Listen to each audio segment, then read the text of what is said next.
With Christmas coming up on Friday, believe it or not, many families are planning gatherings, whether it's in person or via Zoom, but conversations can turn tense fast when the subject turns to politics, especially in 2020, and we all have that one relative who just can't help bringing it up. So how do you keep your cool in situations like that? Eric Rittmeyer is the author of The Emotional Marine, 68 Mental Toughness and Emotional Intelligence Secrets to Make Anyone Instantly Like You. He is joining us late tonight with his expert advice. Eric, great to see you.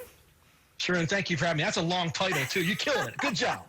Yeah, of course. You know, you're a former Marine, so you know a thing or two about mental toughness. But gosh, this year, I mean, we've had so many issues that have caused rifts between families, rifts between friends, from the presidential election to the handling of the coronavirus. I mean, where do you even start? Can you walk us through your first couple steps here?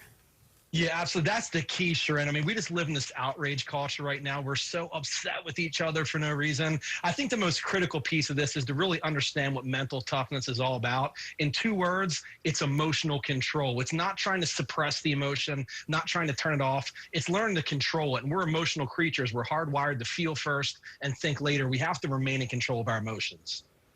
You know, I think a tactic some people, take up is just don't get involved, don't say anything, don't engage, although that's even hard to do. And actually what gets me is not a different opinion or belief, but beliefs based on absolute false information, made-up conspiracies. That's when I get fired up because, I love a good intellectual debate, but I can't stand silent when I hear lies. So how do you kind of control that, or how can you have a conversation in 2020 about some of these issues that we've been having all year? That's a great point you bring up, Sharon. And here's the key. We're now a society that's more about subjective perceptions than objective observations, meaning what we feel in our hearts totally supersedes what we see with our eyes. So it all starts with being better listeners. We're horrible at listening. We listen with the intent to reply, not with the intent to understand. We just listen to that person long enough to formulate our reply. Once we have our reply, everything after that becomes Charlie Brown, right? It's won't, won't, won't, won't. We have to be better listeners, and we also have to get very, very good at setting aside our disbeliefs. And it's okay to disagree. We just want to make the other person feel like we're hearing them. We don't have to agree, but we hear where they're coming from. So can you kind of give me an example? Can you walk me through a scenario that maybe you can tell me, here's something that people do, this is what you should be doing? We have to be able to control the emotion, and we have to mentally prepare. It's the Cousin Eddies of the world, right? They're going to pull up in their RV. Just rub them on the belly, Clark. It's not like that. We all have to prepare for that. So if we're mentally prepared for it, then it's not the first time we're in the situation. If we just walk into these events and we're not ready for it, somebody's going to say something we don't like, and we react. When we react, it's emotion-based as opposed to responding. That's when we process information logically and formulate a response. We have to get much better controlling the emotion, processing logically, and then not going off the deep end when somebody says something we don't like. And how much is body language important here? Because I think that sometimes you can process what they're saying, but your body language could be giving off a whole different message.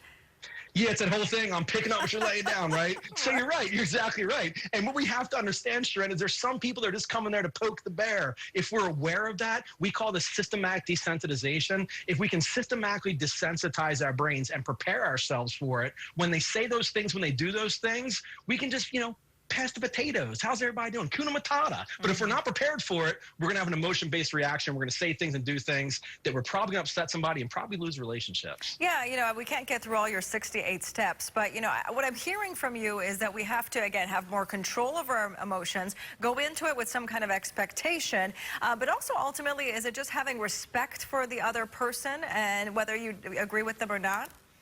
100% respect, and it's also understanding our triggers. We all have them. They're things that we don't know sets us off. If we're in control of it, if we're aware of it, when the switch gets pulled, we know we're getting ready to react, but it is all about respect, and it's about just letting the other person vent. We don't have to agree with them. The person just needs to leave that conversation feeling like, you know what, Eric didn't agree with me, but at least heard where I was coming from. That's all we have to do. Let's just agree to disagree. Yeah, it's so sad because people have a lot of relationships. They see people people voicing their opinions on social media. They're like, oh my gosh, I can't even be friends with this person anymore. So I'm hoping that we can turn a new page in 2021. And like you mentioned, Eric, mental toughness is something that we've talked about, my husband and I, even before all this 2020 drama. It's something we all need more than ever right now, because I think if 2020 has taught us anything, it's that life is unpredictable. When you think you've planned it out, everything can go out the door in a matter of seconds. And the big question is, how do you gain that control back? You know, how do you handle moments like that? Just a quick final words on mental toughness.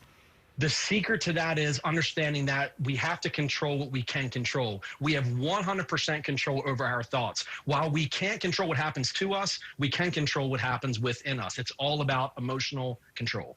Yeah, planting those right thoughts and seeds into your mind is so important.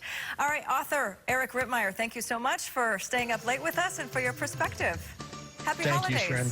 Likewise. We'll be right back.